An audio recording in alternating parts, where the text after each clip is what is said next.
if we throw an object vertically upwards, what is the speed at the top? Just as a reminder, 0. What is the acceleration at the top? This is where people usually err. It is the speed that's 0 at the top. Whenever we toss an object, the key here, the minute it's off our hand till it's about to touch, till it touches another object. Okay, let me re-say it. Let me repeat this. The minute we toss an object until it touches another object, from the instant it left our hand till just before it touches any other object, it is in free fall, meaning it is subject only to one force, the gravitational force. Its acceleration is constant, 9.8 meters per second squared downwards.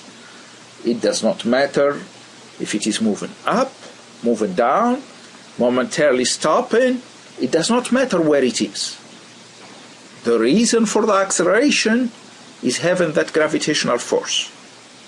The gravitational force is due to the Earth pulling down on it. That force is not going to change no matter where the object is. Since that force is unique, it is the net force acting on the object while it is flying, its acceleration is going to be 9.8 meters per second downwards. Okay, in other words, the Earth is not going to kind of look at it, decide, it's up the top, let me shut off my gravitational pull. The acceleration is the same no matter what. This is difficult a little bit to comprehend for us because we usually mix acceleration with speed. Acceleration tells us about the change in velocity. It's not a velocity, it is a change in velocity. It tells us that the velocity must change. It is a measure of how much the velocity changes. Now, if I have an acceleration, the velocity is changing. Now, the 0 here is a little dangerous because you might remember it later on. Instead of remembering that the acceleration here should be 9.8 meter per second squared downwards. That's the acceleration. At the top, when it is moving up, when it is moving down, that's the acceleration. Now, from the previous screen, we decided that the velocity is 0. That's when an object is on top. So v is 0. If its acceleration would be 0, what does that mean? Velocity is 0 and the velocity is not changing. If it does not change, what does it mean? It's going to remain 0. That would be a hallelujah moment, essentially. The ball is going to stay up there, not going down, not going up. It's going to stay at rest there, at v equals 0. And we know by experience that's not going to happen. Okay, in summary, because of our common day experiences, we confuse acceleration to velocity. So usually, people tend to think that the acceleration on the top is 0. It is not. Whenever an object is in free fall, its acceleration is always 9.8 meters per second squared downwards. It does not matter where it is in the motion. If it is in free fall, it's 9.8 meters per second squared downwards.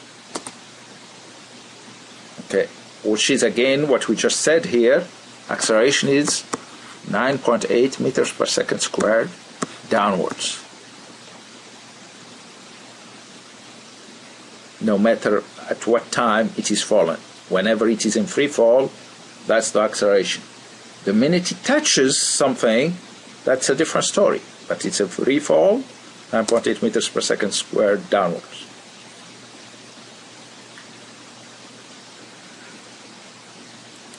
Okay, I should not have kept this slide, but this is just working several examples. We throw an object vertically upward. What is its speed 3 seconds after it is thrown? Now all of them are worked the same way.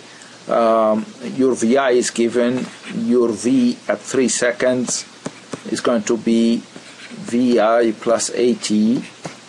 Now in the top case it's going to be 10 meter per second plus minus 10 meter per second squared times 3 seconds. So it's 10 minus 30, so it's going to be minus 20 meter per second. Now all of them are worked the same way. The only thing that's going to change, the 10 meter per second for this one is going to be 0. So V at 3 seconds is going to end up being minus 30 meter per second. And then here it's going to be, instead of plus 10, it's going to be minus 10 for VI. And we end up having minus 40 meter per second. Okay, displacement anytime. Let's calculate the displacement for this. Okay, any one of these, the displacement is given by 1/2 of a t squared plus VIT. Now for the first one, that's going to be 1/2 minus 10 meter per second squared times 3 seconds squared plus 10 meter per second times 3 seconds. So what we have here, 9 times 10, 90 over 2, so it's minus 45 second squared, cancels the second squared, so meters, and I have here plus 30 meters. So it is minus 15 meters. So what this tells me, the position after 3 seconds is going to be 15 meters below my initial position. Okay, now one thing neat about this type of calculations, we didn't have to calculate how high did it go and then how far down did it go. In one shot, we were able to account for the motion from here to here.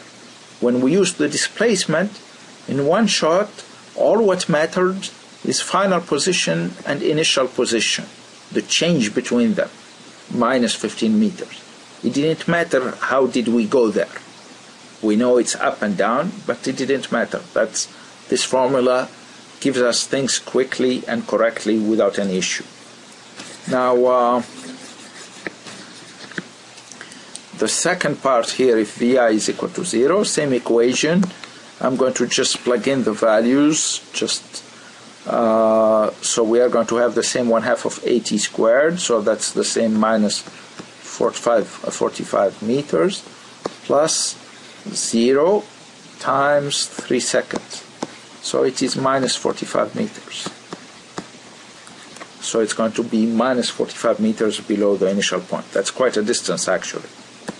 And for the last one, same equation, but in this case, so it's minus 45 meters, the first term is the same, plus minus 10 meter per second times 3 seconds.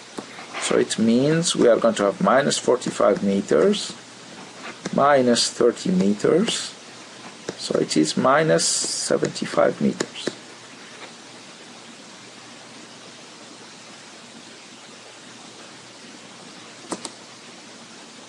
Now, just as a rehash, for free fall, we are going to use the same equations that we have used for motion, but more precisely for motion at a constant acceleration. In this case, our acceleration is 9.8 meters per second squared downwards. We will use, again, 10 meters per second squared instead of 9.8 for simplification. For downwards, if we use up as positive, downwards means a negative sign in the acceleration.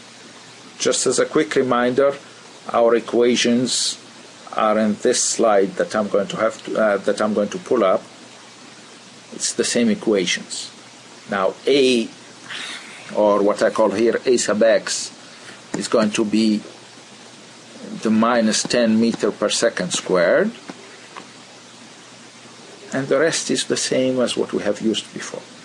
Remember, displacement would be final position minus initial position.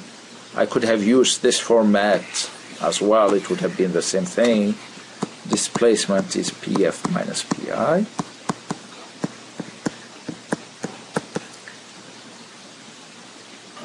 In short, it's the same equations, nothing new. We just have to apply them.